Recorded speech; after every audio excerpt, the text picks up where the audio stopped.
Yes, good morning all the participants. So this is our day 3, session 2. I just welcome all the participants. Today our resource person is Professor Subhendu Vikas Santhan. Already yesterday he delivered a lecture on his research topic, that is on analysis, design and control of DC microwave system. Today this is the extension of that lecture session. Now, I request Professor Subhendu Vikas Santra to deliver his talk on the topic, that is high power density bidirectional DC-DC converter for storage interface in DC microgrid system. So, over to you, sir. Thank you, madam. Let me share the screen.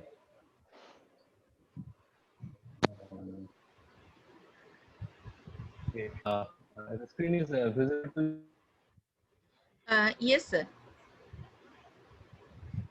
The screen. Oh, thank you. Thank you. Okay. So today I'm going to discuss about yeah. So thank you again, and I welcome you all, and good morning to you, all of you. So today I'm going to discuss about basically the topological derivation and the design of bidirectional converter, which will be useful for storage interface. What I yesterday told you that we have a main power string in DC grid, we have another backup power grid, and backup power grid backup power string is basically, you have a storage, and that storage needs to be interfaced with the system in such a way that when you have plenty of power, then you can store it, and sometimes when you do not have that power coming up from the renewable sources, you can discharge from the storage, and then you can maintain the stability of the overall grid. So therefore, this design of bidirectional converter is quite important in the microgrid. Again, it is not only microgrid that same topology or same philosophy can be used for electric vehicle as well. Because electric vehicle also we have a certain peak demand whenever we go for an acceleration and we go for a deacceleration case. So in that case, the momentary energy sometimes we need to store and sometimes we need to feed back to or we need to give it to the powertrain. So there also the same philosophy will can be used. This is the part of the today's discussion. And why high power density? Because when we are moving towards the faster generation, basically we want lighter weight converters. If you think about a portable solution of energy, maybe DC grid, maybe electric vehicle, we want a lower weight, and by that lower weight also it can able to deliver higher amount of wattage. So in the sense, it should be giving high power, and the weight of the converter or size of the converter has to be low. If you can think that in today the laptop chargers, and the earlier 10 years back the laptop charger, basically they are all flyback converters, but you can see the tremendous amount of reduction in the size and the weight as well. It goes similar for the laptop as well. Okay, nowadays we have a thinner and lighter laptop. So thanks to these design aspects, I say it's a craftsmanship. But the first session of the lecture will be on the topological side of the bidirectional. Then I will go for the design side of these, how to achieve the high power density.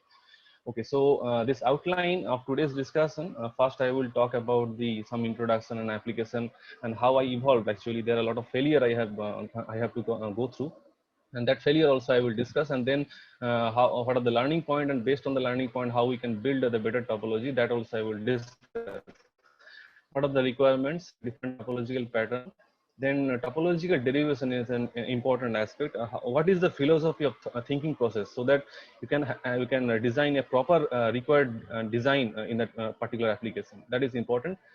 And topology 1 and topology 2 I will discuss, which is coming out, which will come from the deep discussion. And then design aspect, that how to improve the system further, of using the newer devices like gallium nitride.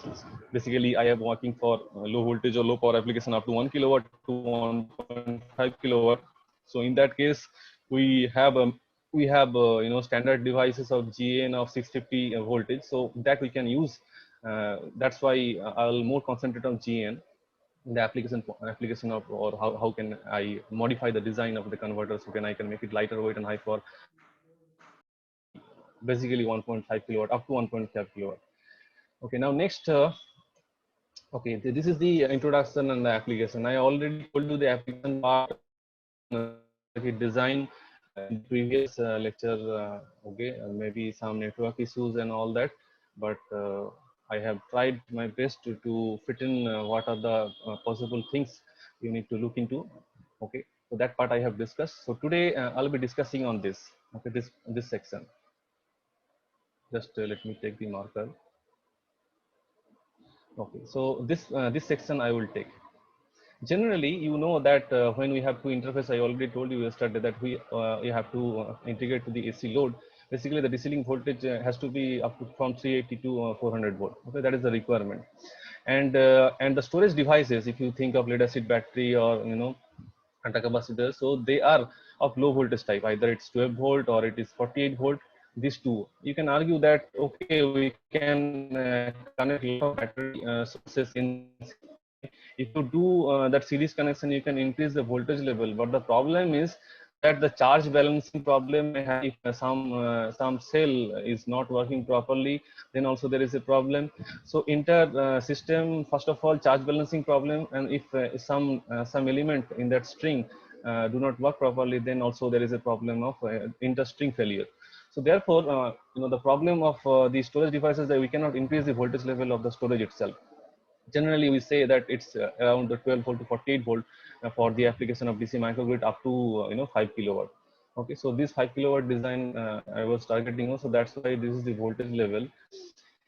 People are working on how to increase the inherent voltage level of these battery storage. But for my guess, I will take 12 volt to 48 volt, and this is quite standard for both. If you talk about the powertrain or auxiliary powertrain of electric vehicle as well as this DC grid.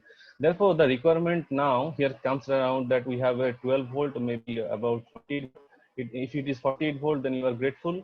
If it or maybe 24 volt. So basically, you have this from 12 and 48 and 24 volt, and the requirement is like here around 400 volt as 58 to 400 volt. That is the requirement. So, and you are allowed to, or you are not allowed to design more number of stages, cascading nature. So let us say you have converter 1 and you have converter 2. You are cascaded 2 converter and you can connect it. And okay, the first converter gain, maybe you can adjust, and second converter gain you can also adjust. So if you multiply them together, then once again the efficiency will go down. So the thing is that you have to design a single unit, okay, a single unit of converter which can convert this 1248 to basically this amount of voltage. So whenever there is a requirement of charge, that this voltage can be converted to once again the required one. Okay. So I say that the storage basically is a low voltage, high current devices, and the grid is having this basically DC grid, we are having the higher voltage and maybe lower current range in the compared to the storage. So we have to design this bidirectional curve in such a way that transition time should be as low as possible and should be efficient, and the reliability of the converter, that all the elements should be having lower voltage stress. Even some concepts also there, that if you use two elements, let us say I'm using one diode and one switch, so the power loss distribution should be equal. If you have power loss distribution equal, then the thermal spread should be equally between these two. So therefore, the reliability and lifetime of the converter will enhance. So, and as you are not allowed to use more amount of storage element like capacitor, all that. So because if you use more number of capacitor in your circuit, then what will happen? Because capacitor is the life of the converter will not be more. So we are coming to a conclusion that that we have to design a single stage first of all, higher efficient, and the weight also should be less, and the transition time should be less, and we need lesser number of components to design the converter. So this is the challenge of doing this. And you see that requirement persists, that first you need to boost. So there is a stage of boosting stage. So you can consider 48 volt, let us say for an example, 48 volt to you have to boost 400 volt. That's the stage one. So you need to understand the philosophy of boosting circuits first. And if you are happy with the boosting circuit and all the requirement, it's meeting with the requirement, okay, I can use this circuit for a boosting purpose, then you have to think that how to implement buck topology in the same circuit, okay? And you are not allowed to increase the more number of components. So my lecture, what I will going to deliver now. So I will first concentrate on the boost converter, the topological aspect or thinking aspect. So that's what started when I started the program or designing thing from 2017. So my target was to think of proper circuit or philosophies of circuit so that we can design a proper boost circuit, and then can we implement the buck topology in the same. So that was the stage, and slowly I will build on the concepts and I will deliver it. Next, what are the topics? So before I design any boost say, you need to understand some basic terminology. So there are two terminologies. One is non-isolated terminology, and another is isolated terminology. Okay, so isolated terminology is derived from forward converter. So forward converter, then flyback converter, then push-pull converter. So these are basic converter which is being used I mean since 1990 for SMPS application. So they are for SMPS application and they are quite standard. Now, can we extend the concept what we have already read from the SMPS application, which is already used for data center or other computer power supply. So can we use the concept of these isolated topology, and can I use it to here to apply the concept maybe in case of electric vehicle application or maybe the DC grid application? That was the question.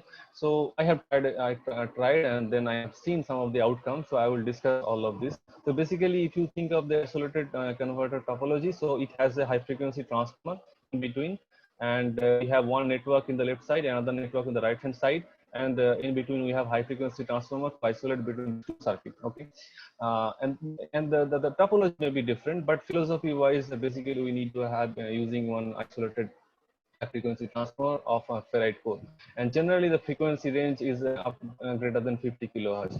So if you think of the topology,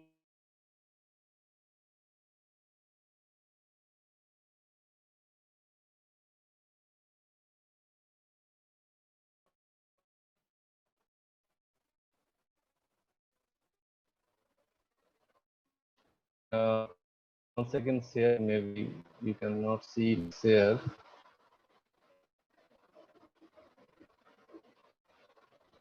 sir disconnect हो गया क्या screen?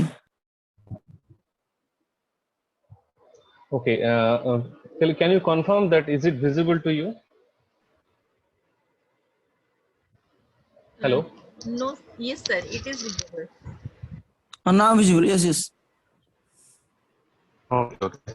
So maybe some network issue, that's why it happened. Okay, anyway. So I was talking about this. So it may be a single switch topology, and we have maybe LLC type converter, LLC resonant type, or maybe we have another active clamp circuit based isolated topology. So these are the topological variant for isolated, boost stage, basically boost converter isolated stage. If you think of the non-isolated kind of design, so we have a simple boost structure. We can use a cascaded boost structure. We can enhance the gain because it has a limitation. So gain is basically 1 by 1 minus d. So if you want to increase the gain, because I have already told you that we need a single stage and I need to convert from 440 to 400 volt. So this is not suitable for simple boost or cascaded boost. Again, I can improve the circuit by using another CLD cell, okay, along with the conventional circuit, or I can go for a resonant converter. So the resonant converters, resonant boost also can, non-isolated resonant boost also can give me that high gain which is required. Interleaved structure is also very another way it is good. So I will explain why it is good. Because interleaved structure is the best structure, is can be should be recommended for this kind of application, and why it is so I will discuss also that. Switch capacitor also, but switch capacitor circuit, it has a problem of high current or high inverse current. So generally I don't recommend this circuit. So in quadratic boost converter is also good, but it has a problem of current space and voltage space. So this is also a problematic solution. Last one, that coupled inductor based, where basically it is coming from this isolated topology. So isolated topology, we use a transformer where there is a problem of leakage.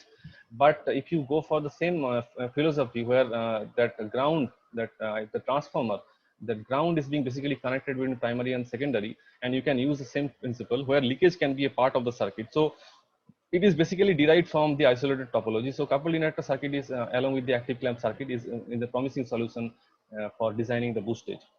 Now, what are the requirement? Requirement is the high efficiency is a required thing, and you have to achieve that amount of gain basically below 0.5. Why below 0.5? Because ideally you may have you can have a gain which is fair enough. Let us say you have a gain which have I mean the basically you have a gain of 10, let us say, for an example, but the gain you are achieving at around, let us say, 0.7 or 0.6 at that particular duty ratio. This is ideal gain. If you consider the all ESR effect and other effect, then you can find that the voltage gain will fall. Okay, so this voltage gain will not enhance, rather it will fall, and at that point of 1. So therefore you are expecting that your gain should will be around 10 when your duty ratio will be 0.7. But due to the ESR effect and other non-idealities of resistance and all, so what will happen, the gain will not like that, so it will be really less than what is the expected thing. So it is recommended that you design a circuit whose gain theoretically is greater than 10, is than 0.5. So if you can achieve that, practically with the SR effect and all resistance effect, you can achieve that amount of gain, and then you can apply it to the converter circuit. So this is the another important point that you have to always remember while you design the boost stage. Next, you are not allowed to increase more number of switching elements. So you may have that amount of, you may get this gain, that is good. But if you use more number of switches, then what will happen? The switching loss will also increase because all the design is basically high frequency converter. They are designed for of greater than 50 kilohertz, or at least for the 50 kilohertz.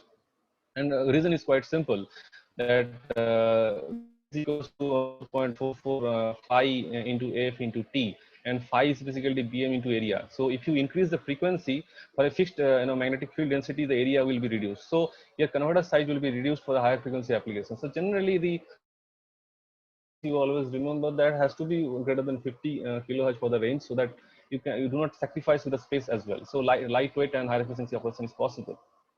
Less power component switches is also a requirement. Now, next thing is the low voltage and current stress. So what are the element you are using? If your voltage stress is more or the devices, then it is a problematic, and that may fail because it has a short circuit. Maybe suddenly your voltage stress is more due to some transient, and your device cannot withstand that amount of transient. So what will happen? The device may damage. So you need to think of that of lower stress voltage as well as stress current. So not only voltage, you have to consider the stress current as well.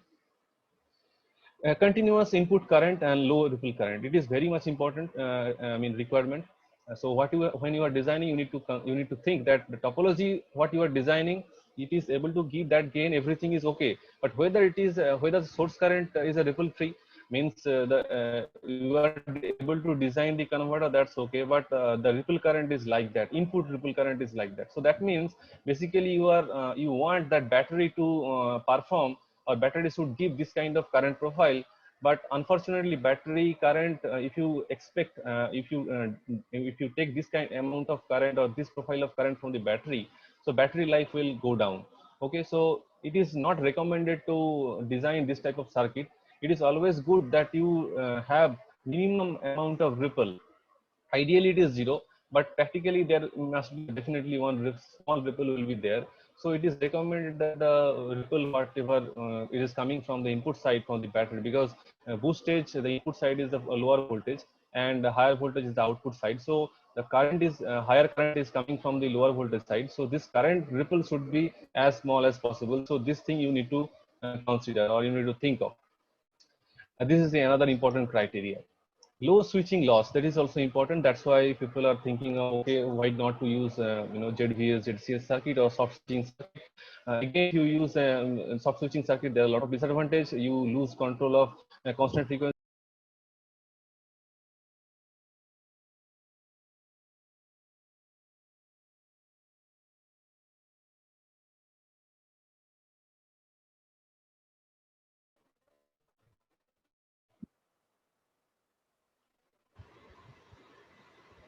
Okay. So is it again? I lose. There is the internet disconnection. Is it visible to you? Can you confirm me? Okay, sir. Visual, sir. Visual, sir. Visible, sir. Yeah. So slightly there is internet disconnection. Anyway, so I was discussing about the switching loss. So you can use your switching circuit. So you can sub-switching network or ZVS or ZCS kind of network, so that you can reduce the switching losses. But however, if you do that, then there are other penalty you need to consider. Okay, I mean the capacitor voltage will definitely go up, and switching voltage stress, or maybe the switch voltage stress, will once again go up. So, and also you lose the control of constant frequency operation. You need to have a variable frequency operation of this converter. That is also a problem. So I will, how to use it? Maybe you can use an active plant circuit to get rid of this problem. Still, you have active plant circuit, and other secondary switches can control the switching operation or sub switching operation. So you can still have the constant frequency operation using also the ZVS and ZCS circuit. So that is also another way of dealing this problem. Okay. Now, increasing the stable, that is also important. So whatever you design thing, the circuit what you design, it should have a more stable operating region under the closed operation. Yeah, so it may happen that you design all, you comply all the requirements, and what is happening that when you design a closed loop to perform, able to perform satisfactorily for a wider load range variation, maybe a wider source range variation. So that is also a problematic thing. So you need to satisfy all those of that requirement, that is called objective. So when you design or start designing process, these are the objective that you need to follow. Next, you see here I have the requirement of what I told initially, that initially in the photovoltaic application you have a capacitor. Here also the same thing you can achieve. Let us say you need a source current from the battery which is to be constant. So definitely the inductor current ripple should be taken by the capacitor. Okay, so capacitor should take this amount of ripple current, so that you can drag, or you can take constant amount of current. Another idea of having that, okay, do not give any kind of burden to the capacitor. To do that, you can design your topology in such a way that your source current can be constant. So you see, you can use two inductor, and one inductor current profile it can be like this. And if you use an interleaf structure, maybe 180-degree phase opposition, then if you add them together, you can have fairly constant input source current from the coming from the battery. Okay, so here the problem is you are having one switch, another switch. Two switches are required to address, or two switches along with two inductors are required to achieve this kind of characteristics. So the question is that, once again, I am using two switches. That means the switching losses will be more. So the question is that, is it possible to achieve this kind of characteristics using single switch operation? So that is the people are working very hard to achieve a optimal structure, so that we can have this kind of 180-degree phase opposition interleaf structure using a single switch. Okay. Next, you see in that direction a lot of people have worked. I will just focus on that, and I will discuss all this. So it is a fundamental interleaf structure. So this interleaf structure is having two inductors. Okay, it can be a coupled one, it can be a separately excited one. That is in your choice, but the basic performance remains the same. Here there are two switches, and these two switches are basically complementary in nature. Sometimes it is on, so when this is on, so this should be off, and when this is on, this should be off. So there is a delay, I mean that is called dead time. So in that dead time, the two switches are not working. So if you do that, this is the two inductor current, they are not exactly 180-degree phase opposition. Okay, some phase differences there. Even though that this phase difference, you have fairly small amount of current ripple in the coming out from this input current, which is basically here a battery. So this is a good, good structure. But the problem of this structure is basically the diode voltage stress and the voltage gain limitation. So still the voltage gain is 1 minus 1 minus D. Okay, and which is not suitable for this kind of application where we have 48 volt and we have here requirement is 400 volt. So in that case, it is not even required. But it has a good element to learn. So it has two inductor, and these inductors are complementary. I mean, switching in a complementary fashion. So what is happening? The input current ripple is actually getting reduced. That is a good property. So the question is that whether using this philosophy, can we increase the gain, which is basically low in the fundamental circuit? Can we increase the gain? Answer is yes, we can increase the gain, but in a wrong approach. So you see, this one approach I am giving. So this is one circuit people have already published. You see this one structure, two structure, same interleaf structure they have used. Along with, they have used one diode capacitor circuit.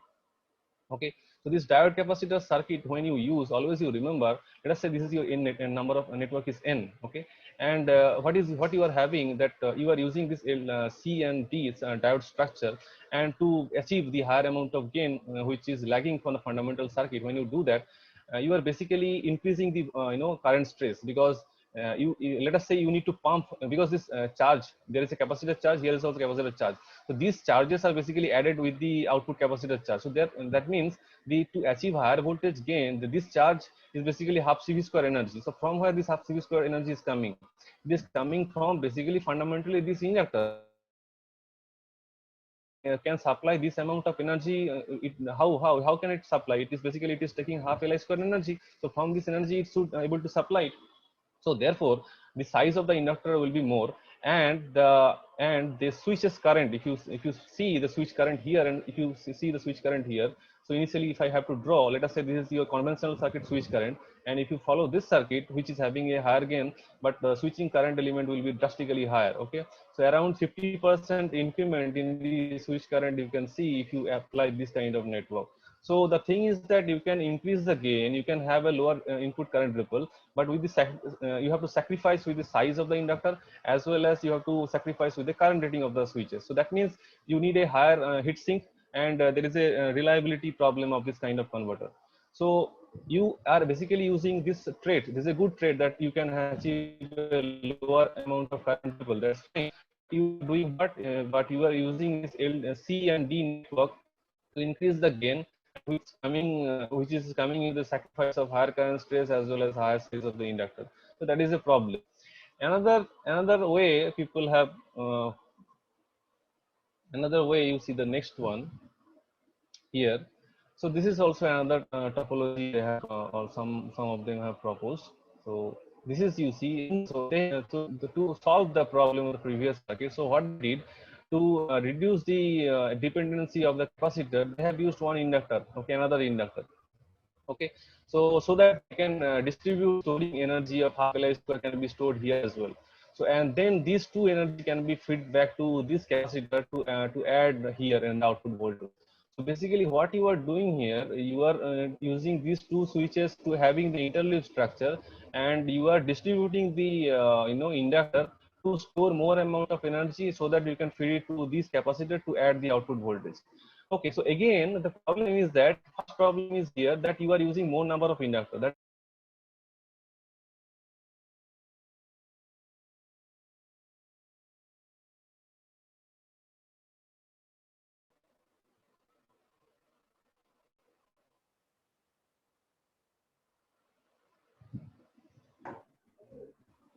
okay, so whenever you have this kind of network, so you have the problem of this isolation. So EMI problem. You see the ground, you follow the ground path. So this ground path is coming through inductor, and then capacitor, and then this diode. So when you have more number of component present in the return path, so you have a load here, and basically current is coming into the node, and it is going out of the node. And when current is going out of the node, it is following the diode, then capacitor, then inductor. So if you have this kind of structure, what will happen? It will create a problem of EMI. So huge amount of noise will be there, and it will interface with the external magnetic field. So that this type of network is not suitable in a real time application. So but it has a good trait. Once again, they have tried with the interleave structure to use, but they have the structure is not even the optimal one. The next circuit, which is a far bad circuit, you can see here, another people have proposed. All circuit what I am discussing now, they are all published, okay. So therefore you need to think that how to implement a good circuit, so that you can get rid of all these problems. So here same, in they have used the interleave structure, they have also written this thing. Along with, you see that here once again, to achieve the higher amount of gain, and to filter out the EMI problem, the EMI problem that can be filtered, you see in a return path they have not used any element. That's good one. Here what they did a diode capacitor. So this is a unfortunate one. So if you do that, what will happen? All these capacitor energies need to be filled by these inductor, okay. So and once again the size will be more, and once again the currents, if you see the current stress is horrible. So in this circuit, if you see the current stress will be more, it will be like this. So this switching element will be, or the switches are very unreliable. And even a real circuit, if you design, then it will be a faultier one. And if you have to really operate, then you need a absurd amount of heat sink in size. So this network is also problematic. And even if you have a lighter load operation, let us say the load is suddenly reduced, then this circuit is really pathetic, because in DCM gain is so high that the devices will be damaged. So this is the another problem. So you should not follow this kind of approach while designing this boostage. Again, the same philosophy is being used with the sacrification of more number of switches, 1, 2, 3, 4, with other two switches along with the LD network with coupled one. This is totally not recommended. So this type of circuit, it is there in the literature, but you should not follow this kind of circuit. It do not have any kind of EMI, that's for sure. But the problem is it has a lower stability, lot of component, efficiency will definitely go down. Along with the stress level, if you see, they can show you different one, but the stress level, you are basically distributed with the 4 switches. So once again, there is a problem. And again, this inductor, you will see this inductor, input inductor 2, another coupled inductor here 3. So they are basically clumsy circuit, and it do not operate properly in a closed loop operation. So this type of circuit is also need to be avoided.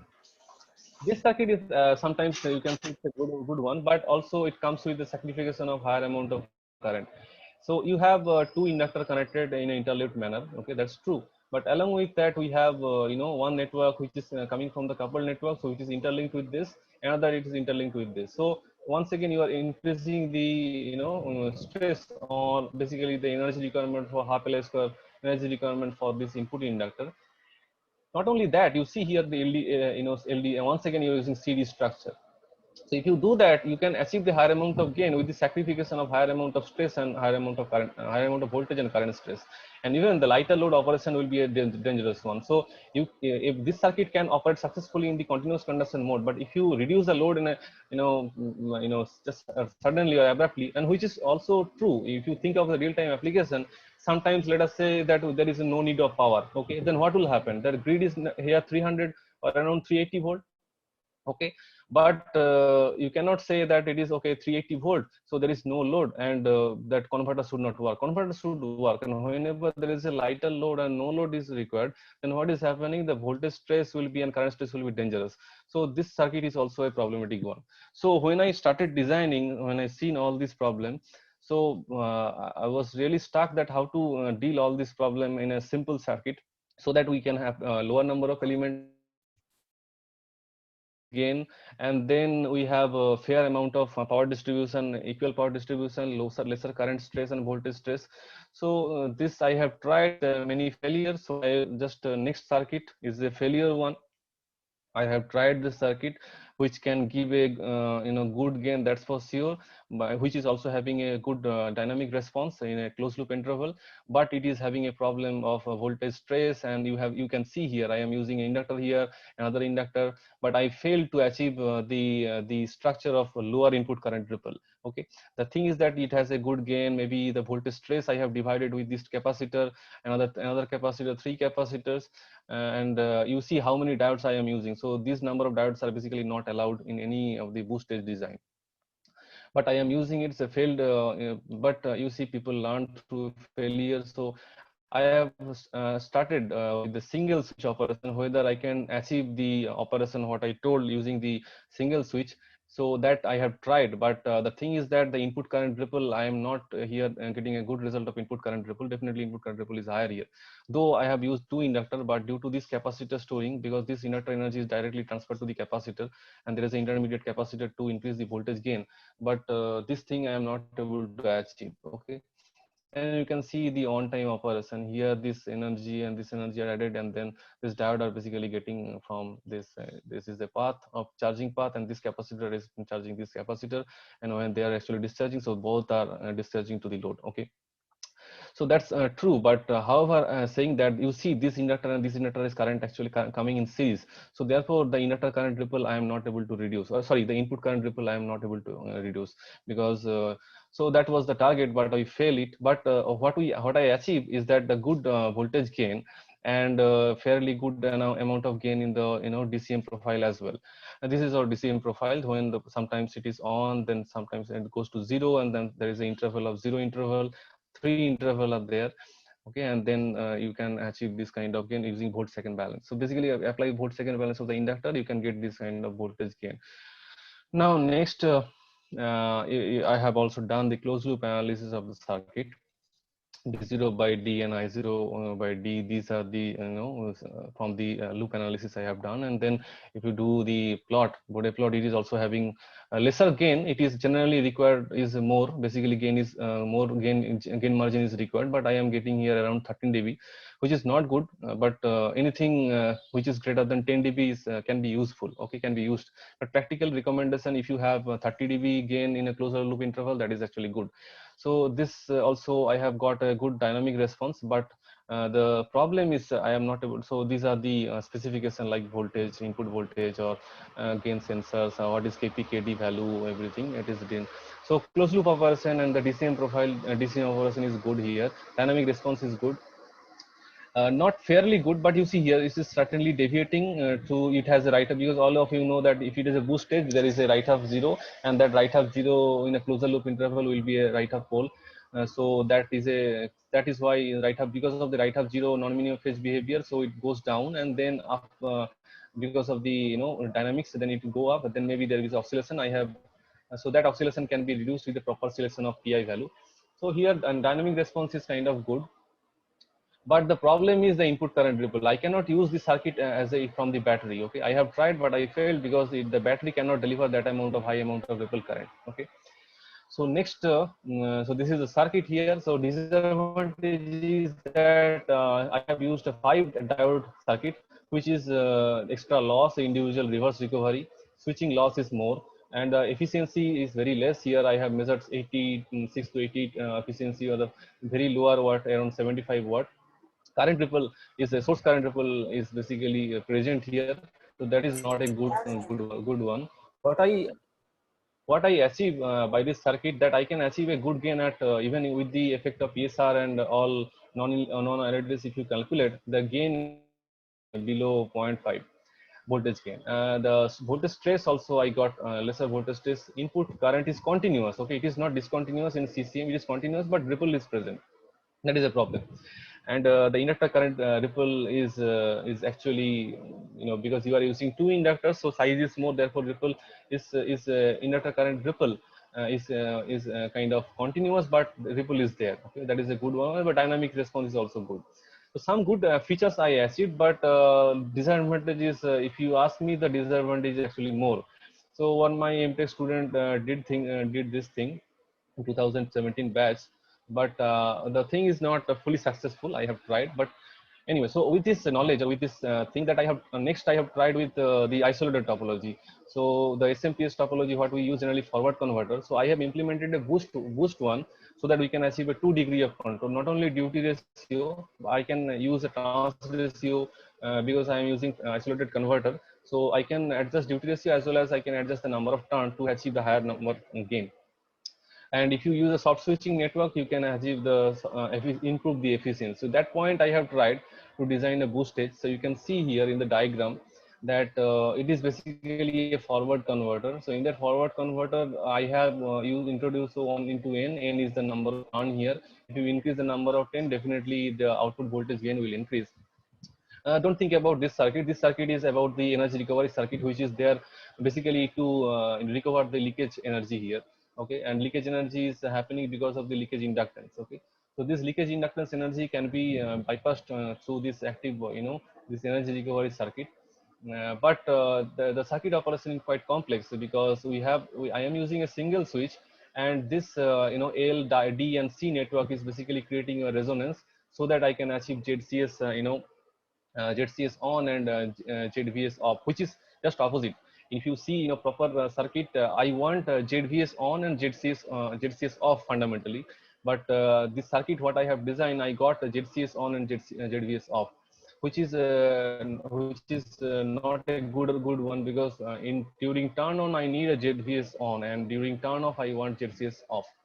So this is I cannot achieve. But anyway, the short switching operation is there, and switching loss is quite less here in this particular topology. But you think of the component: one diode, two capacitor, one switch, one extra switch for the active clamp, to basically this active clamp. Sometimes we say it's energy recovery circuit, and one LS or resonating inductor, diode, two diodes, here two diodes. So how many components are you are using?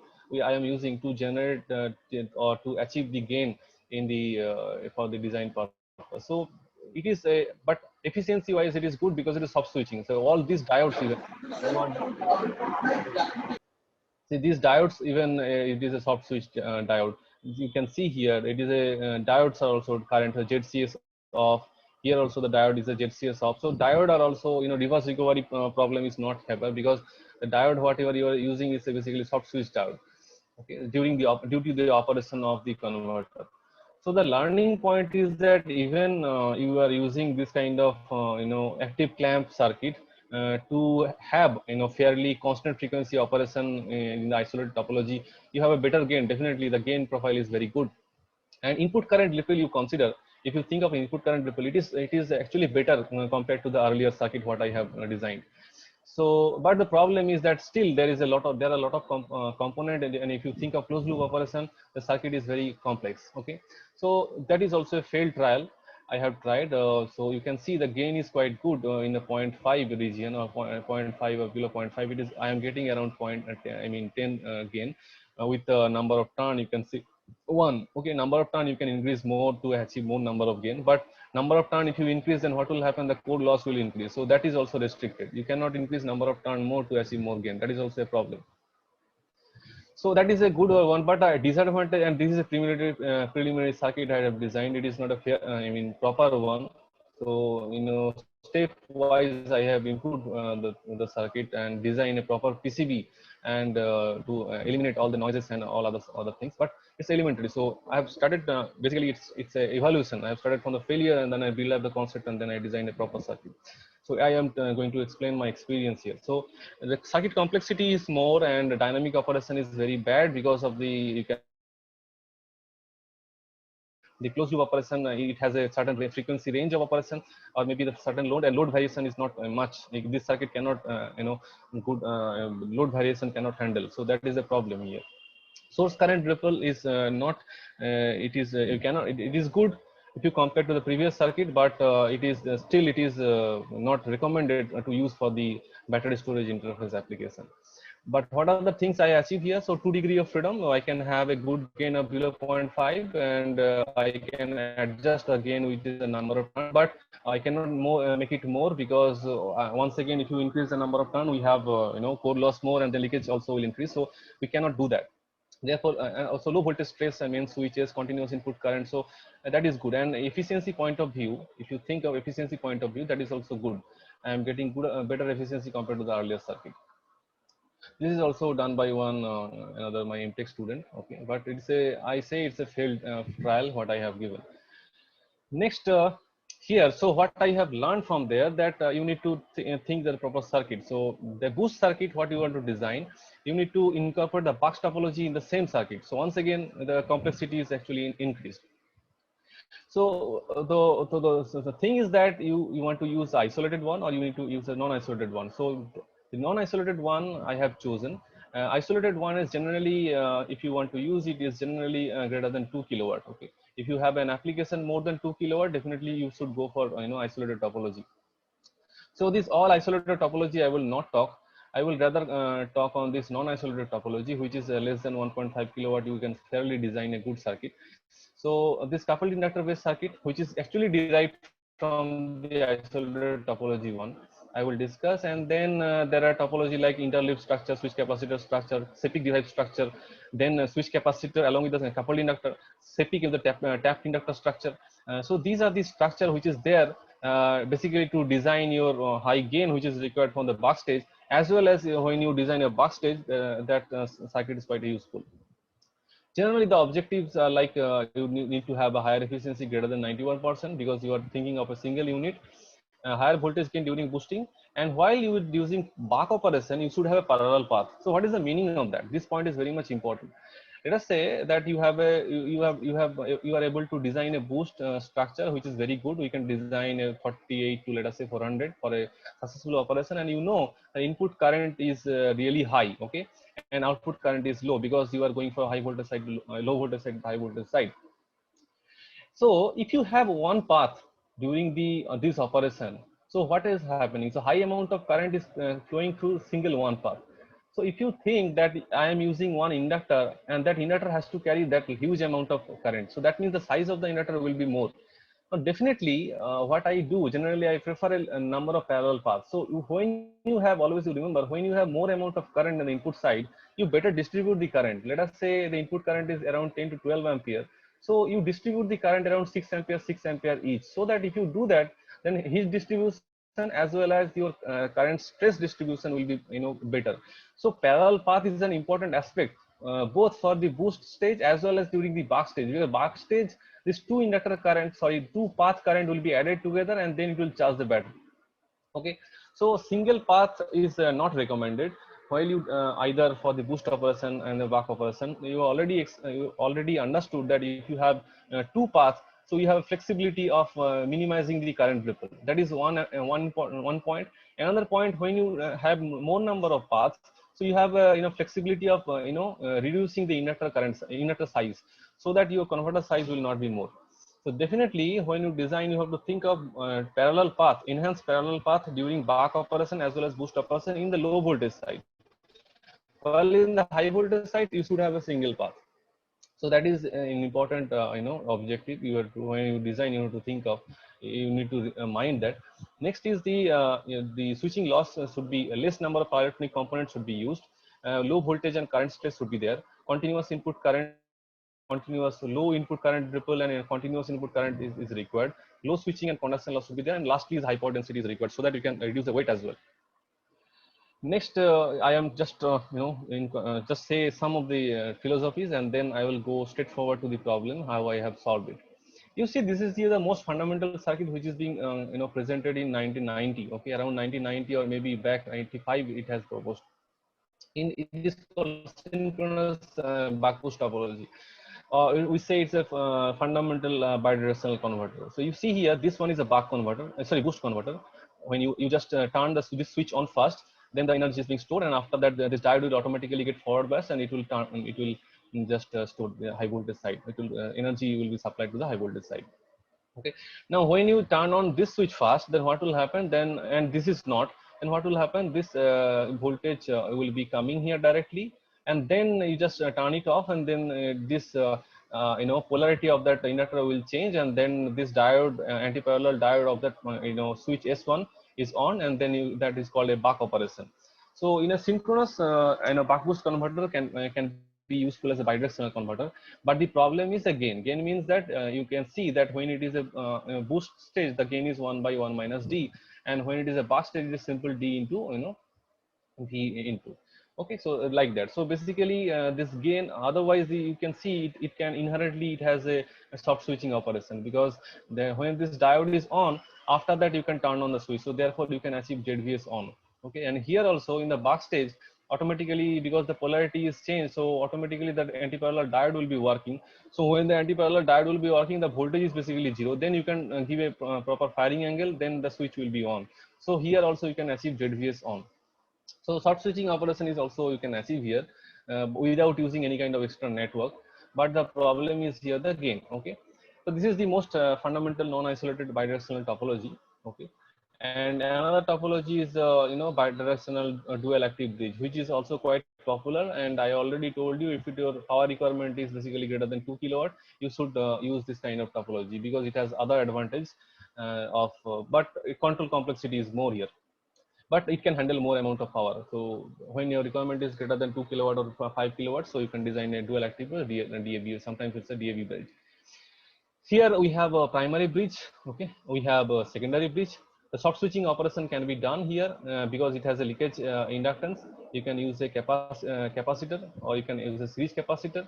Okay, so LLC or LC type of circuit you can design, so that you can achieve a resonant operation or soft switching operation of all the switches here, input side, as well as the output side soft switching operation is currently also some of the topology is proposed, so we can do that. Okay, but however I said that, but you think that whenever you use it, there is a ZVS range and ZCS range.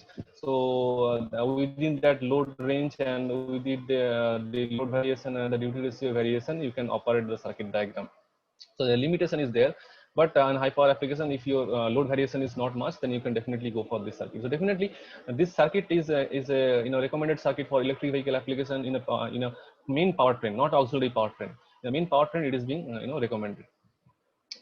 Okay, now here I am talking about the non-isolated one. Okay, so my power requirement is less than 1.5 kilowatt, then or 1.5 kilowatt, then I can use this kind of structure. So the problem is the gain. In either in a boost stage or in the buck stage, I cannot design proper gain. So the problem still persists. And of course, there is a requirement of soft switching, so that we do not sacrifice on the switching loss. Okay. So here what they did, this is one another fundamental circuit. So they used a coupled inductor based circuit. So this energy first you store here in that particular loop, and then this energy is added with that one to store this energy, to store this this capacitor. And this capacitor once again connected, you can turn on the switch so that this energy will be coming here to the output side voltage. So here if you use this kind of philosophy of structure, you can increase the gain. So basically it is coming around 1 by 1 minus d square kind of thing. You can have a more number of gain compared to the fundamental one. Okay, similar thing is you can have a better gain in case of buck stage as well. But problems remains, like this switches is a series switch, so soft switching operation here it totally depends upon the leakage inductance. And also if the leakage inductance is not cooperating with that leakage inductance, so that soft switching operation of the intermediate switch may be a problem. So to filter it out or to modify this circuit, once again, people have tried with the interleaved switch capacitor circuit. So here is the 1, 2, 3, 4 switches are there used with these capacitors. So basically one capacitor will be storing here, so another half. So this capacitor will be storing. So these two capacitor will be then added up together to get the output voltage. That's okay, that's fair enough. As far as theory is concerned, this energy can be distributed equally from these two capacitors, and then you can add the voltage. Okay, but if you do that, again the switch capacitor network, you can think of a circuit that, okay, let us say this switch is on and this switch is on. So what will happen, this loop is directly short circuited. So during this time, you can think of the huge amount of current is flowing to the particular switches. Then, and all of you know that the resistance, on-state resistance of the switches is very low. And if you have a amount of low voltage, even let us say 20 volt, and you are directly sorted, a very low resistance, a huge amount of current will pass. So switch capacitor circuit is having a problem of high inrush current. And if your switches can handle that, then this circuit is good, because there is no other element in the circuit. So the dynamics of the circuit is very good. But the problem is the reliability of the circuit is not good, because it has to carry huge amount of short circuit current in a frequency of the interval. You already know that it is around 50 kilohertz. So frequency interval is very low, around 1 by 50 kilohertz. So that amount of time, very small amount of time is there, and you have to handle that amount of inserted or inrush current, and this switch has to handle this. So therefore, this topology or switch capacitor topology is a problematic one. That's why people have thought of making hybrid. So you see how the topology is being developed or evolved. So first they have tried with the inductor. If they fail, what they did, they did a switch capacitor. When the switch capacitor is having the problem, they make it a hybrid one. So switch capacitor along with the coupled inductor. So you can see here, it's another one here. So you can make a separate capacitor, separate inductor, okay, and you put a capacitor. So switch capacitor and inductor, switch inductor, both you can combine. It is called SEPIC derived BDC. That is also there, SEPIC BDC. And but however, I would say that okay, it can have a better gain, but you can think of when you switch turn it on, then the inter voltage is basically coming here, or this particular switches. So you are not allowed to turn on this switch unless until that you have a proper topology. So basically you can turn on from there, and then you can, so there is a problem. So you can directly turn on from this path, so that when you turn on this path, you can see definitely this capacitor is basically sorted. So even though you don't want it, that it is happening, because capacitor is unintentionally is sorted. So that means even though you have a better gain, the circuit is having a reliability problem. So once again, and this circuit after that, in around these topologies are around 2000, mid 2000 or 2002, and this topology is around 2010. In 2010, Professor Liang has proposed this topology. You see this, what he did to achieve this, the lesser current ripple from the coming out from the battery. So, and also do not sacrifice with the voltage gain. What he did, anti-parallel switch he has used along with one series switch, and that switch can be a ZVS switch. So therefore, the voltage gain can be also enhanced because of the coupled inductor principle, but the gain is not that much. Okay, it can be enhanced with the increment of a number of n ratio, but it is also a limited one. But the property is that input source current ripple is really low. Okay, it's called interleaved structure. So basically, coupled inductor is interleaved structure he has proposed, but it has still a limitation of lower voltage gain. Another thing is that switch capacitor base. Once again, some people have started with okay, a lot of capacitor connected in series, basically floating, and that this is called a single unit. Okay, you can have a cascade. Okay, but same thing when you have switch this capacitor like this. Okay, so this, what will happen, the capacitor has to flow, and that total current has to flow to this any one of the switch. So this switch current is once again problem, and switch voltage is a problem. So so voltage space current is once again a problem. You can achieve a greater gain by cascading these together, but the problem still persists here.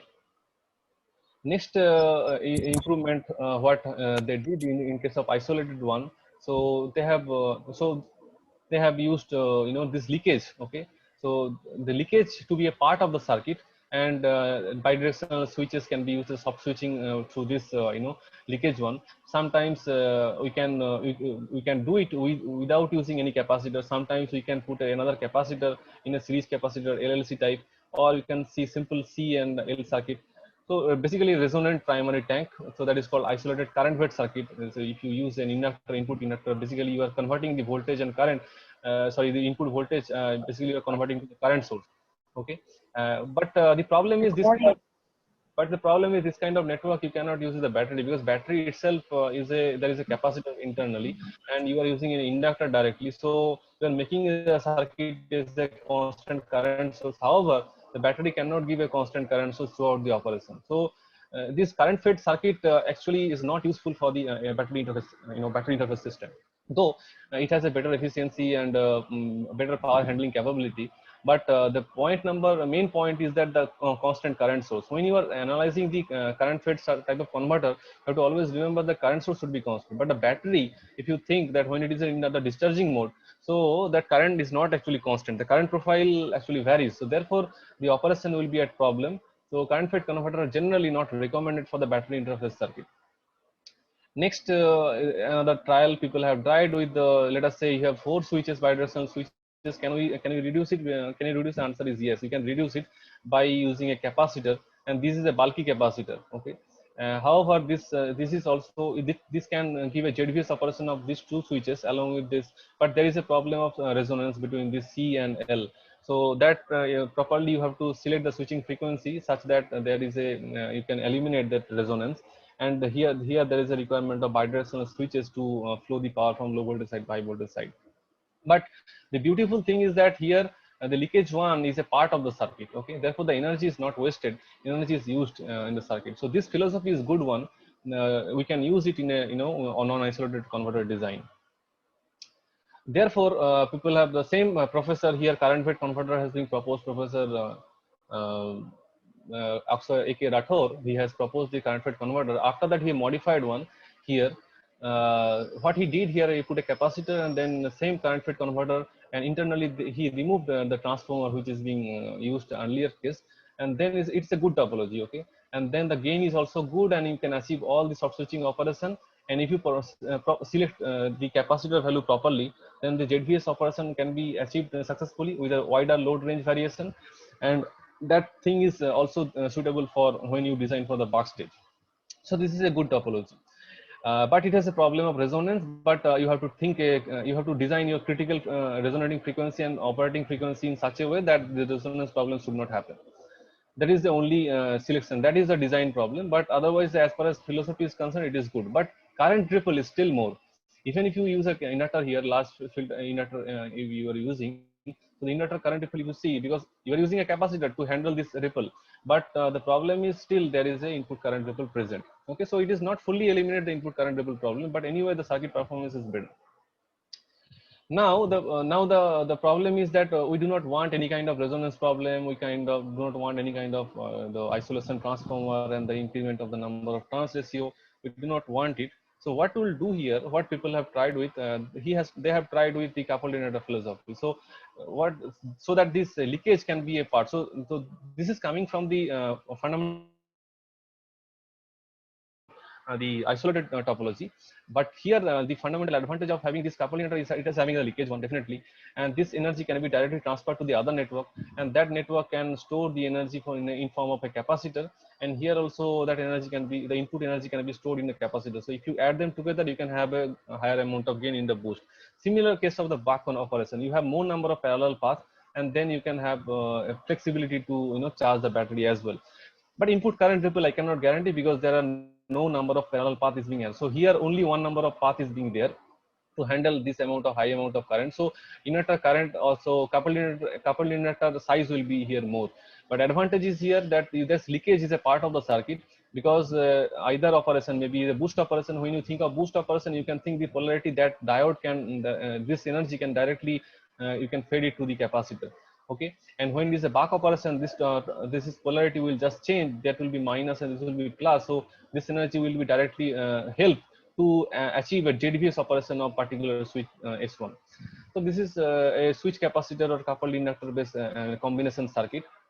But the problem again persists that it can achieve a good gain and everything, but the problem is the current ripple is here also present. Okay. So next topology here, this is the another wrong way of doing. So the people have tried with this one also. They have tried with one path and this another path. The two path they have used, that is a good one. So definitely the circuit should have a minimum ripple current coming out from the source. But when you do this kind of thing, what will happen basically, this is one energy storing element, this is also energy storing element. So this is called half CV square and this is half Li square. So this energy is coming from where? This energy is coming up to basically storing through this switch S1. And then this energy is directly connected to the coupled inductor, and then it stores in form of the capacitor, and they added together to achieve the higher gain, which is coming out at the output.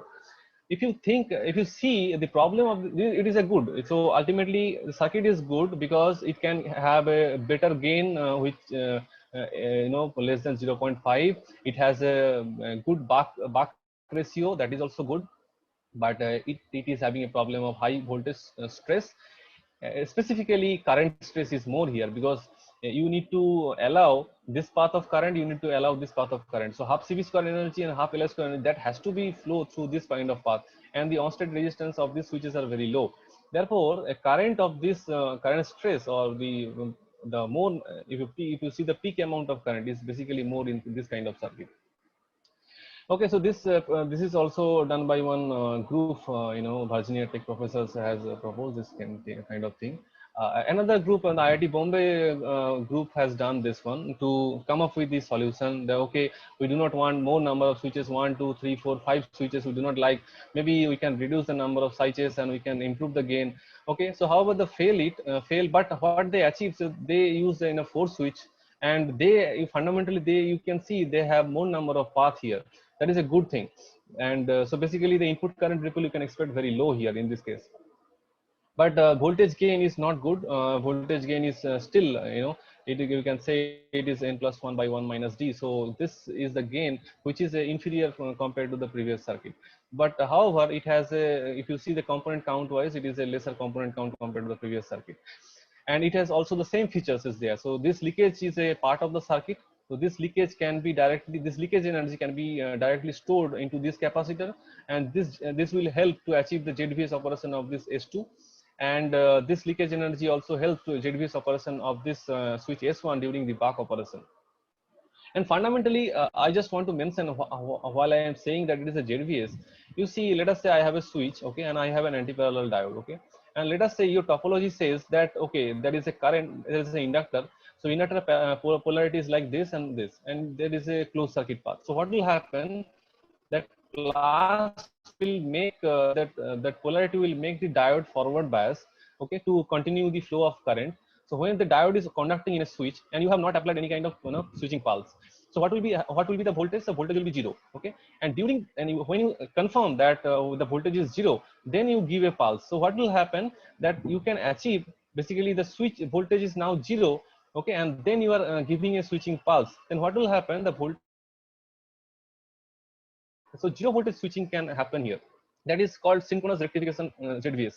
So here this leakage inductance is quite useful to achieve this ZVS both for S2 and S3, as well as for S3 and S4. So this is an important learning, and here also they have used this leakage to achieve all the soft switching operation. But not it is not possible for all the switches, but these 2 switches. But here in this topology, they achieve all soft switching operation for all 4 switches.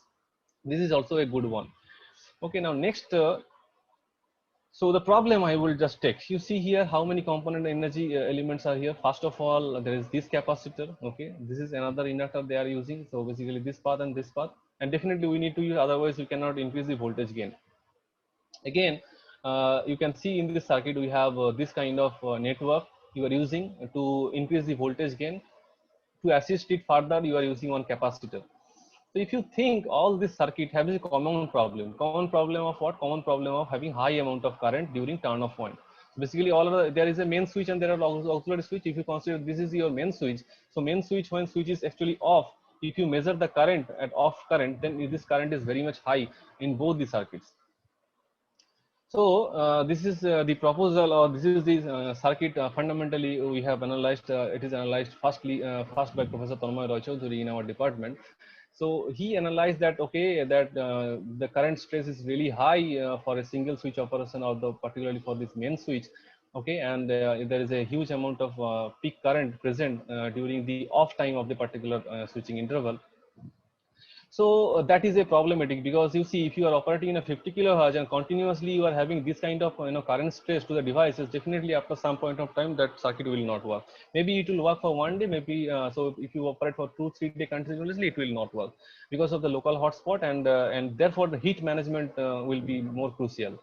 So the thing is that how to improve the reliability or continuity of the circuit. So that's why he proposed. So Professor Tanmay Roy, he proposed one LD network here, the small amount of inductor and anti-parallel diode, so that at some point of time what will happen, that interval this slope can be managed by the value of this small inductor. Basically, you know that inductor value determine the slope. So V equal to L di dt. So V by L is basically the slope. So what will happen if you increase the inductor value in a slighter bit? So you can actually reduce the slope. Okay, and if you reduce the slope, you have this reduction of the peak current fundamentally, and then the circuit in the same heat sink can operate properly. Okay, so that is the waveform you can see in the hardware we have measured. So at that some point of time it should go into that direction, rather it is not going into the peak, rather because of this LD network here we have what you incorporate, that it is reducing to this peak value. So if there is a reduction on the peak, and we can successfully operate your converter without having any failure, or there is a requirement of minimum heatsink size. But the problem here also, we are not able to fully solve it yet, that here we have an inductor, we have a diode, so half-life energy basically we are wasting here, so in the diode. So that energy we are wasting in a diode, so we are not utilizing this energy to the voltage gain. We can eliminate the problem with this kind of small inductor diode combination, but the problem is that it has an impact of voltage gain. So voltage gain will be less, because we do not allow this amount of RMS current. With this area we are not allowing, so that means there is a lesser amount of energy, and this amount of energy basically you are wasting here in case of diode. So you can eliminate the problem, but fundamentally what is happening, that the voltage gain is actually reduced, and as well as that what is called the RMS current what you are taking from the source is actually less. So that is a good solution, but the problem is that you are wasting some of the energy. Efficiency point of view, you can have a lesser efficient operation, and voltage gain also is small. Now this actually triggers my mind that how to solve this problem without using any extra element. The question is whether we can solve the problem without using any kind of extra element in the circuit, without sacrificing the voltage gain and efficiency. So this question leads me to design the another way of thinking the problem. And this, you see, what I already told, is similar for all the topologies. These topologies are quite popular and is highly cited. topologies. And here you see that all topologies are having the same problem, and if you use your LD network, any of the switches or main switches, you can eliminate the problem. That's why the LD network is generalized, and you can use this circuit very successfully in all the network. My question was that, okay, if we do that, the efficiency will go down and definitely the voltage gain falls. The question is that without using any kind of extra network, can we improve the performance of the switch current stress, particularly at the end interval, or we can eliminate the voltage gain problem, which is reducing here? The answer is yes. After searching, I can actually find, you can see here I have also written extra element, may I can have a better gain and I can eliminate this kind of problem. The answer is yes, we can do. Here you see I have introduced one network which is called half cycle resonating branch. So if you use this kind of network, let us say I have a main switch and I have anyway I have a capacitor and a and an inductor, and this inductor is a part of the path of the circuit. And if you have this kind of branch, let us say I have a capacitor and I have a combination of, definitely there should be a diode, otherwise the half cycle resonating frequency will not be valid. Okay, so sometimes when it is charging through this path, I definitely have a resonating period. You can see this resonating period I have noted here. So this is one resonating time, this is one another resonating time, and this is one another resonating time. So that depends upon what value of inductor and what value of capacitor you are selecting. Okay, and let us say the switch is actually on. But during this on time, and that also depends upon the value of the LNC. And you see, when you have designed LNC and you are turning it on, let us say that actually you're turning it here. So DTS, the resonating time is exactly same as the on time. Then what you do, that you are increasing the resonating time. So TR2 is more than the DTS. Then TR3 is more than the DTS interval. This is your on time, fundamentally your switch on time. So at when your resonating frequency is similar as this is called critical one, or at resonance. I say it at resonance. You see, when you do this kind of thing of a circuit, and this is a network that can be a part of a separate circuit. Okay, so we have two paths. So one path is the resonating path, another path may be your another energy storage element path. So if you add them together, you can have this kind of current operation. So you can see this kind of current operation you can achieve. Initially your current path was like that. Okay, initially this is your current path. So you think that the area, let me draw it again. So let us say I am using this. So after using this, if you add them together, let us say I have current of this current. Okay, one current is this, another current is the resonating current. If you add them together, you can achieve this kind of current profile. So I am drawing this current. Okay, and then I am having a, without using this kind of branches, what I have already seen, the switch current will be like this. So if you do that, you can see here the peak current is less. Okay, here the at during turn off, the current which is coming across the switches is actually less. And about the peak current, what about the peak current? So peak current is also less. And what about the the RMS value? You see, you are actually increasing the area, some area here, and you are reducing some area here. So overall, you can see there is a net area is similar. So therefore, RMS current point of view, they are same. So definitely, as your RMS current is similar, so you can expect the gain should not fall, and efficiency point of view, there is no reduction. And what you achieve, so you achieve a lesser amount of peak current without using any kind of network. Without using any kind of network means this network, what I am using here, half cycle resonating branch, that can be, or that is that can be made as a path or as a branch of the circuit, or designing a circuit, so that it is not an extra element. Okay, it is involved in the energy conversion process. So I will tell you that how this process can be, how this circuit can be generalized and can be applied to any network after the modification, after some modification. So this operation can be like that. If you operate like DTS is equal to TR, it is called at resonance. If your DTS is actually, if your TR is greater than DTS, it's called below resonance operation.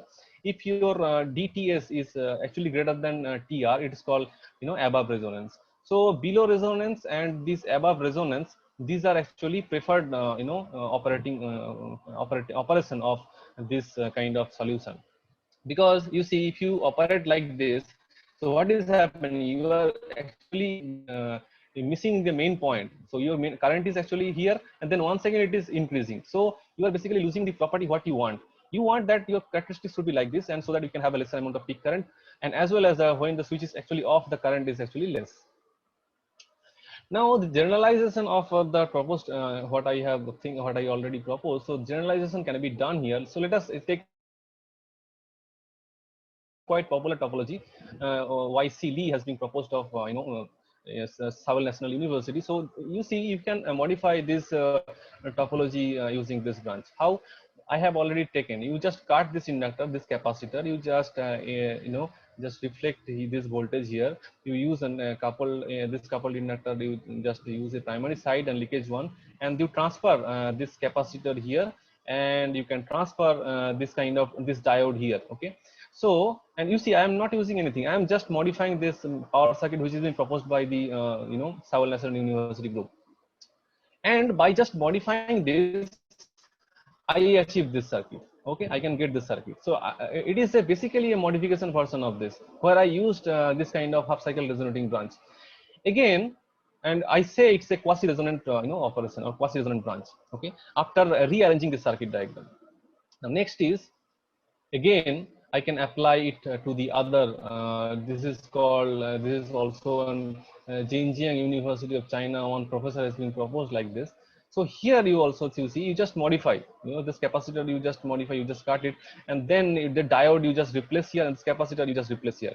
If you do that, the same network you can achieve the same quasi operation, and then the network is this network we can reduce. Therefore, the topology what is already being proposed by other or many highly cited paper, that single circuit can be a part of the circuit after modification, or just just replacing the element, and then we can get a new circuit which can able to solve the problem which is which persists in this kind of network. And definitely you can see here there are two current paths. One current path is here, another current path is here. So whenever we have there is a requirement of higher voltage gain, so we need a minimum number of path of energy storing path is requirement is 2. So here also I have here one path and another path is here. So I am not deviating any circuit philosophy. I am not deviating any circuit philosophy, but I am just rearranging, and I am introducing this half cycle resonating branch can be a part of the circuit without using any kind of extra element, rather modification of the existing topology, so that this circuit can be generalized or can be applied to the this kind of high gain conversion stage of the boost stage basically of the design. Next, this circuit also another topology what I have discussed previously. The same topology can be modified here. Again, you cross this diode and this capacitor. You just replace this diode here, and you can replace this capacitor here, and you replace this capacitor. Sorry, this diode here. If you, and polarity also, this polarity you just have to shift. So winding diagram needs to be changed. If you do that, then once again you reach to the same conclusion that your half cycle resonating branch is used in a part of the circuit, and you are not losing the property of two current paths, and you can gain a bit. Even you can get, I will show you, even after the analysis, you can get a better voltage gain in case of the boosting stage.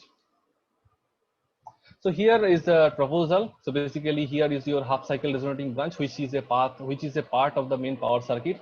And here your voltage gain and everything is fine, working fine. And these are the operating modes of the particular converter, and you can get this kind of gain. So n plus 2 and 1 minus d, which is fairly enough, and you can achieve fairly good voltage gain below 0.6 and 0.5. So which is actually applied, it can be applied successfully. And what you need to do, that this leakage one is actually helps this switch to achieve the ZVS operation. And if you just replace this diode with a switch means switch like MOSFET, then this same converter can be operated as buck boost one. So this is one boost operation. Okay, just forget about this diode. You just replace with MOSFET. If you do that, then you can do both. You can boost it, and also you can make it a buck converter. You see, I am using a generalized circuit so that the current stress problem can be eliminated. You can have a better gain on current stress problem, and the voltage stress also is less here. Okay, and I can incorporate buck and boost stage in the same circuit. You have to just replace this diode in place of a MOSFET. Okay, and then the modes will be different, but anyway you can achieve the buck and boost operation. Okay, and which is a fair good one, but the problem remains here also the same, that I am using a single path, so the size of the coupled inductor is more. okay, and therefore, and also it has to carry ripple current, so battery has to give give that amount of ripple current. So that means you need to design your capacitor properly so that it can that capacitor can take care of the ripple. So here the ripple current problem from the source is still there, but we can eliminate and you see how many components you're using. 1 2 3 4 4 switches are you are using basically, and one in couple inductor, and 1 2 3 capacitors, and this capacitor is the output capacitor. So basically in circuit wise you are using 2 capacitors. So this is a better circuit and for efficiency point of view as well. So I already, you see this is the voltage gain profile for different number of turn I have compared with the existing topologies, and this is the voltage test profile, and this is the main thing of the proposal, that okay, that I am using that below resonance operation. So at to what duty your current stress reduction will be valid. So you see here, this is, let us say this is your half cycle resonating time, okay, and up to this time you have another path. So this is one current path, and this is the another current path, magnetizing path. So if you add them together, you have this current, and then after up to, let us say your duty ratio is just 50% of that of half cycle. So what is happening here? So your current is coming here, this current, and there is a magnetizing current branch is this. So if you add this together, you are basically getting this. So you see this peak current reduction range is available from this point to this point. So if you add them together, if you plot in a graphical manner, so this is your LD solution, which is having this kind of peak current ripple, okay, and you have, if you use this kind of solution, you have starting from 0.25 to up to 0.7, you have this peak current stress reduction range. And during turn of point, so when you are just turning it off, you see earlier the current was like this, okay. So you have the, when you are switching it off, this is that was the main peak current, but here when you are switching off, this is the peak current. So during the turning it off operation, so you can see this peak current, basically the current value is actually reducing from this range. Next, what about the sacrifice? Sacrifice means whether there is a sacrifice of voltage gain, whether there is a sacrifice of the RMS value of the current.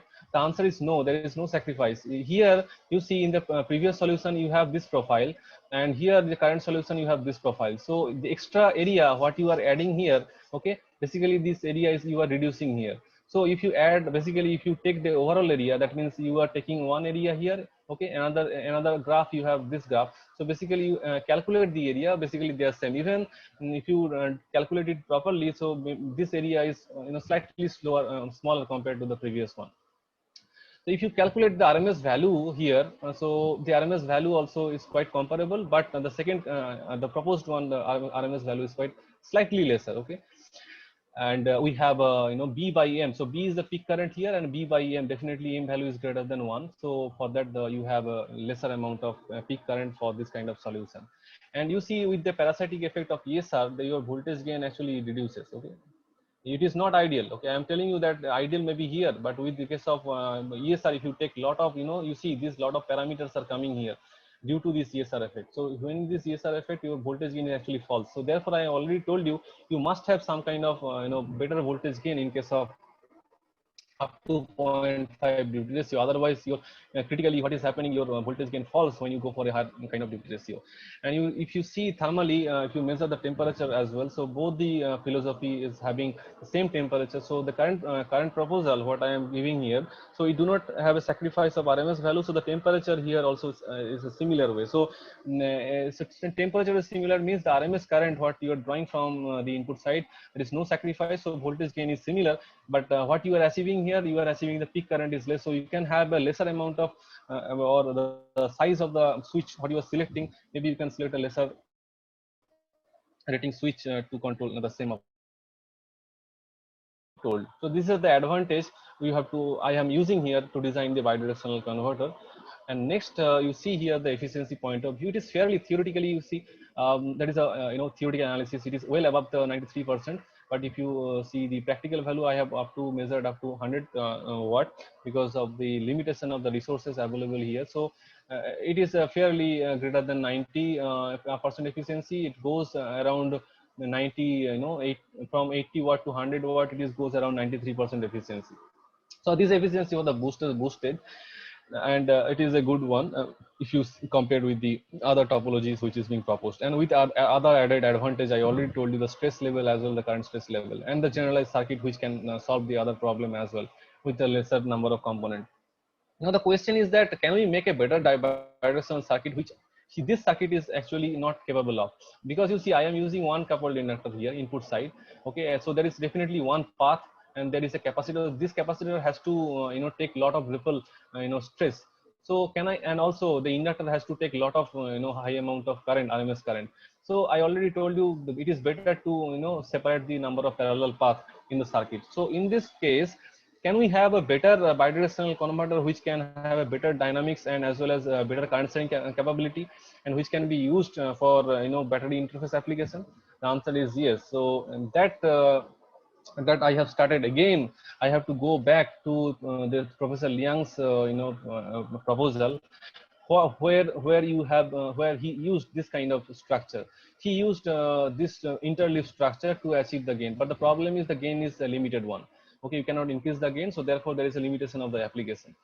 So after that, there is a proposal. This proposal came around 2009 or 10, and after that, this proposal is coming around 2012 or 2013 and so.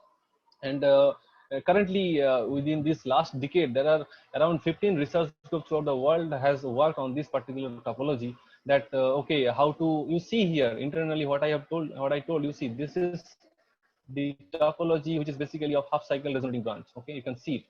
And with that, they have implemented another path to have a better current sharing characteristics. Okay, now the problem, this is your fundamental circuit. After that, there is a modification, and then after the modification, you have a more number of path. Okay, so the current distribution can be done, and you can use a lesser number of lesser volume of the inductor to share this current.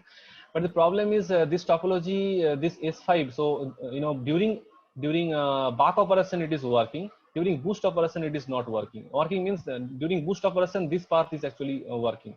This inductor is not having any work. But during back operation this inductor actually shares the current. So unfortunately, this inductor, due to the operation limitation, unfortunately this circuit is having limitation of during boost operation this inductor do not work. During back operation, this inductor is a part of the circuit. So therefore, when the battery is charging, in that condition, this circuit is good. But when the battery is discharging, during that operation, this inductor has to take a lot of current. So that is a problem. That problem can be solved, or people have tried from IIT Bombay group. They have, Professor Vivek Agarwal has proposed this. So I already told you that he shared the three path of the current, so that, and that part of the current, so these paths are not only operation from the boost point of view. During back operation also, this is invalid during back operation. Only this path and this path is working. So sometimes we say if there is a closed loop operation, so that is a problem of during back operation. But during the boost operation, the current sharing is actually happening.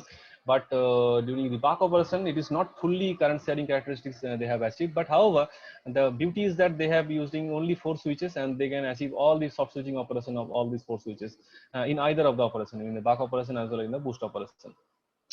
Next, in late 2019 or 2020, Professor F.C. Lee from Virginia Tech, he has proposed this circuit where he also used the same, the same 4 switches and the capacitor. They actually got the 2 parallel path.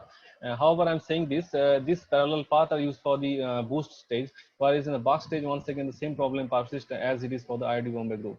So of course, so the voltage gain is here better. So here N plus, if I write properly, N plus 1 by 1 minus D, there is the voltage gain during the back operation, and during the boost operation. During the back operation it is 1 plus N minus D, but N plus.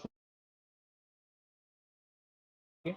And here what Professor F.C. Lee has proposed, so here you said it is N plus 2 in place of N plus 1. He is able to do the N plus 2 1 minus D, and here D by N plus 2. So that thing, and you see this N plus 2 and this is same as this. Okay, that as far as gain is concerned for both and back and boost operation, this gain is again similar, which is already been published 2010 or 2013. But here the problem is the parallel path is not utilized for the buck and boost fully, and the circuit is totally underutilized. Some of the component are totally underutilized, but here they have used lesser number of component, and during boost operation they are sharing current equally, but during buck operation they are having limitation. So that is the problem. So I also have to work on that to specifically think that is it possible to achieve that saturation point, that in plus 2 here, okay, can I increase more in plus 2 1 minus d this voltage gain, and even I can increase the voltage gain here in this buck operation? Point number one. Point number two, can I distribute the current both for the boost operation and buck operation of the same converter, okay, where full circuit will be utilized? So to do that, I just introduced one topology, okay, and this topology is once again I am having the half cycle resonating branch. So because this half cycle resonating branch is having a beauty that it can reduce the switch current stress, and this leakage inductance can be stored directly to the capacitor. So this part of the circuit I am anyway not going to change, okay, because this is already I have established that okay, this topology can be utilized for all the higher voltage gain application and as well as the switch current reduction stress. Again, just to have add the path, or so that this path can be used both for buck as well as boost operation, I just intentionally have done another turn in the coupled inductor. Maybe you can think this is a primary coil and a secondary coil and a tertiary coil. I have used one tertiary coil from the same core, and I have connected in such a way that this part can be a part of the circuit and can able to distribute the current equally, okay, during the buck as well as during the boost operation. So here you see here all the switches I have achieved the soft switching ZVS on, and parallel current shading operation is achieved. Low voltage stress is also there, as well as current stress is also I can achieve here specifically for the main switches, okay. And there are auxiliary switches, the 1 2 3 4 are the auxiliary switches. Because there is a saturation point in a 4 switch I cannot do that, okay. I have to use extra 2 switch, so that is the only disadvantage here. I am generally there is 4 switch, so I am using 6 switches because 4 switch topology is being saturated. I cannot do anything on that because already if I do, I am always getting this kind of hard Professor FCL is already done. So therefore, and also, and I cannot improve the current sharing philosophy using these 4 switches. So therefore, that is, and after that, I also got the seamless transition from buck operation boost operation during this, after implementing this topology. Okay, this is the boost mode of operation. Okay, so there is a very small duty or dead time required. Basically, it is a fixed frequency operation. This is your total frequency or timing. You can say this is TS. Okay, so 1 by TS is the switching frequency. Also, that switching 1 by TS is the switching frequency. So fixed frequency variable duty ratio operation is actually valid, and all these switches are actually soft switches. And here I can achieve. You can see here this resonant the peak switch current is actually less. This quasi-resonant operation also I can, or below resonant operation also I can achieve due to the advantages of the topology. Both for the buck operation and boost operation, all the switches are actually soft switches, and there are very less amount of voltage space happening for all the switches. What I get.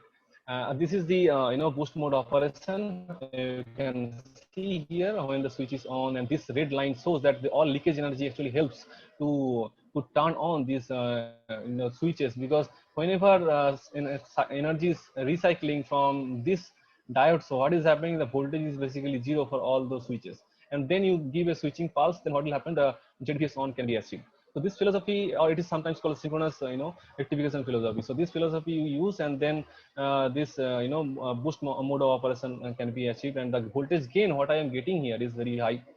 Is a better version. Let us say n plus 2 by 1 minus d is was the previous one. What I get, it is 2n plus 2 by 1 minus d. So the beauty is that if you want to achieve more number of gain, so people are using n equal to 2. So whenever you are using n equal to number 2, then core loss is increasing and your size is also increasing. So here for my case, I can use the same thing, use n equal to 1. So single turn, you can see the power. So in a single turn, I can get the same kind of voltage gain, where they have to get they have to get number of turn equal to 2. So that is the better advantage or bigger advantage what I achieved here in this topology. Next, this is the buck mode of operation. Definitely all these switches are soft switching, and here you can see that sharing is there. So this is also one current sharing path. This is also one current sharing path. So this circuit is a path of the circuit. I mean, this is a part of the circuit, and these two current are added together and to get the load. Therefore, current ripple is here is less, and that can be successfully applied or can be implemented to the battery interface circuit for the bidirectional converter. This is the voltage gain comparison, and then this is another voltage gain switch voltage gain comparison of the buck stage, and this is the boost stage voltage stage comparison. So it is a better compared to the existing one.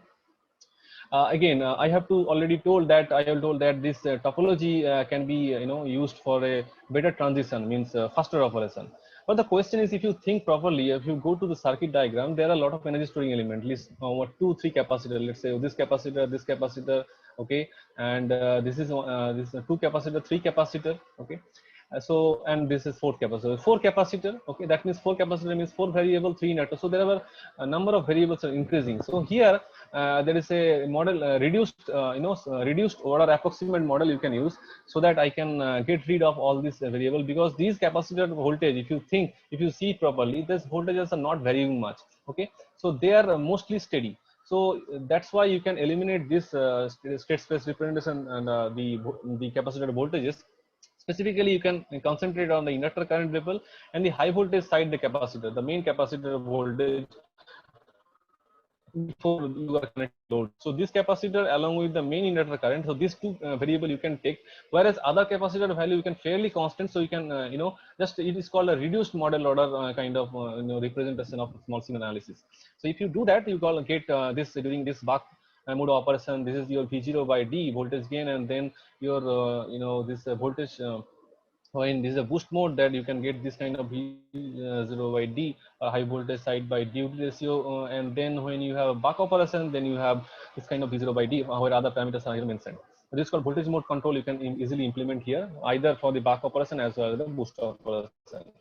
You see, after using compensation network, there the gain margin is good. So it is 17.1, and here gain margin for the buck converter is very good, and phase margin here it is 63 dB. That means performance, and here also 69 dB. And always remember that when you are designing a closed loop operation, your phase margin should be starting from 60 to around 65. So if you give that kind of phase margin, then you can expect your response, this kind of response, or just slightly higher and then under that response.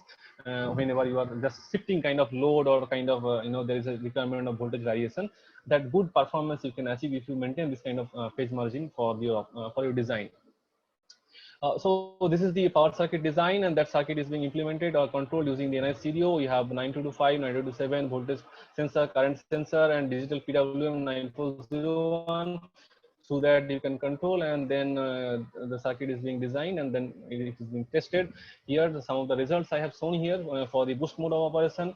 All switches are soft switches, and similarly for the boost mode, all switches are soft switches. So efficiency point of view, this is good, as well as you are distributing the current RMS value is also individually, the RMS current also less. So core loss as well as the copper loss is also less here.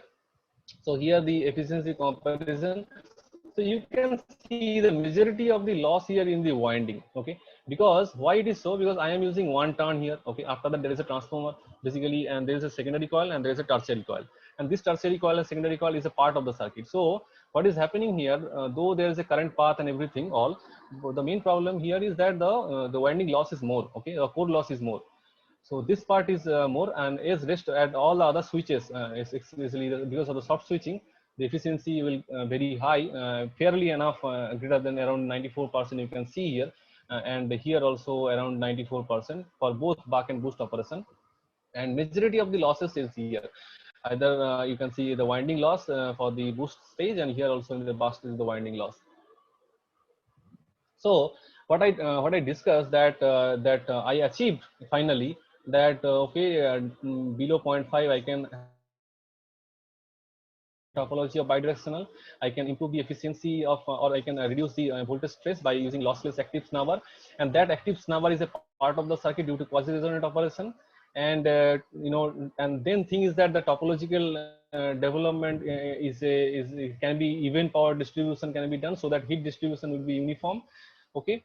And generalized switch current stress is a circuit is being implemented. Now I am coming here for this kind of more efficiency operation. Means if you have a better efficiency or higher efficiency around 98% or 99%, then using MOSFET it is not possible. So you have to go for next generation or maybe gallium nitride devices to do that. Or maybe if you want to improve the power density, so you need to go for high power and other semiconductor devices, which is not possible for the MOSFET, because you see you have to do a soft switch, and to do that, what is happening? You need to provide a dead time, and then you need to circulate that half life square energy of the leakage energy through the anti-parallel diode, and then you can turn on your circuit. So this philosophy we can eliminate if you go for a high frequency operation higher than 100 kilohertz, and you operate it as a gallium nitride, because gallium nitride do not have a very small amount of junction capacitor. So therefore the switching losses can be ideally can consider zero. You can see this. This is your IRF Z44N as a MOSFET, and this is your SiC MOSFET, and this is your gallium nitride MOSFET. You can see this response time, 30 nanosecond and the 47 nanosecond, whereas here 72 nanosecond and 90 nanosecond. So T on and T off, these are the culprits of having this switching loss. And here TRR is 95 nanosecond, so recovery time, and here it is 32 nanosecond. So if you nowadays 650 voltage GaN is market in a market, it is available, so you can use it properly. Okay, so this is the part, and for a higher operation, higher frequency operation, you can definitely use it, and there is no need of extra soft switching complex circuit to have. So therefore we can have a better power density operation from this type of, if you use GaN MOSFET in your circuit. So I have tried with the first, when you want to use the GaN, you need to remember that first of all, you have a good driver. So the driver part is important. So I will not discuss in deep, just to mention that if you have a MOSFET, you need 0 volt to turn off, and you need a 15 volt to turn on fully. You can apply maximum 20 volt, and that depends upon MOSFET to MOSFET. So basically 0 to 15 volt is enough to turn on. But here, in case of gallium nitride, you have to remember that a maximum 6 volt you can apply to turn on, and to turn off you need to apply a negative voltage, which is minus 2.5 volt here. So gallium nitride driver design is a difficult task. So here you can see I have given a 7 volt supply, which is basically coming from this diode to turn on this. Basically there's it's called booster capacitor, and this design of the booster capacitor is also difficult, because here I have to maintain this voltage 6 volt during turn on. Otherwise, if you increase the voltage is greater than 6 volt, then even though you want a turn off operation, the switch will maloperate. So it's called false triggering. So, and if you want to turn off successfully, you need to maintain minus 2.5 volt. So I have done some work on the driver. I'll just mention, I just quickly wrap it out. You see here, if you use this kind of thing, there's minus 2.5 volt to turn off, then what is happening here? The ripple is more. Okay, and it's called gate to source voltage, VGS, because VGS you have to apply to the gate to turn it on. So there's a ringing of the voltage is very high. Okay, and this is not recommended. It can increase the driver loss. So that's why I have introduced one LD network. So these spikes are very high. Okay, so I can introduce one LD network that can eliminate this kind of spikes, and we can have a lesser loss in in the driver side. So this is the driver side. This is the fundamental driver. It is LM5113 GaN driver, and it is a synchronous, you can say synchronous buck converter. It can be considered a small buck boost converter as well. So I have just introduced one LD path in that boost up capacitor, and one Zener diode and diode combination to prevent the voltage increment above the 6 volt. You can see with the load current increment, the capacitor voltage here, the booster capacitor voltage, it is far below to these 6 volt. Okay, whereas for LM5113, when there is a higher amount of current, you can see that it is exceeding the voltage. So for LM113, you can operate up to 4 ampere. But for my case, for my driver, you can go operate up to 10 ampere successfully, because the voltage is not in case. So this is the PCB design, and then fabrication. Then there is a testing thing I have done. Though 2021 batch student intake, he has completed this anyway. Then this is the performance you can see when you have used a SiC IRF MOSFET. That is the performance delay. around 200 nanosecond. If you use a gallium nitride MOSFET, so there is a faster operation. So you can see the switching loss you can approximately eliminate from this. Again, the reverse recovery time, that's very fast, 24 nanosecond. Here it is 18 nanoseconds. And when you are using a voltage mode control, then you can see that the response time is quite slower for case of MOSFET, but it's called GNFET, it is very fast. Okay, so you can use this successfully, and I mean GN devices for your design, and your performance will be better. And I have tested for 150 kilohertz kilohertz, and the performance is quite good, both for loss point of view and as well as for the transient time point of view. And okay, so lastly, I want to say that so there is a less time, so I do not concentrate on the high power part, density part. Rather, I will maybe if future time permits, I will show. So these are the some publication in this particular area I have done from my laboratory. And the work, actually this work I am collaborating with professors from the conceptual thing I've discussed with many professors from the outside, like one professor from Siwakodi sir from Sydney, then Blabchuk, then recently Liang sir from NTE, and currently I'm working on the resonant bidirectional, quasi-resonant bidirectional converter design, specifically from the current setting point of view with the Virginia Tech professor F.C. Lee. And thank you. So if you have any doubt, you can ask me. Otherwise, I'm stopping the presentation here.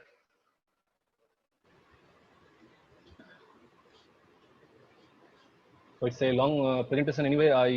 I'm sorry if I bored you, but anyway, I just have to do that, and maybe I skipped some of the thing. So I'm sorry for that. Yeah, madam, over to you. I have finished it.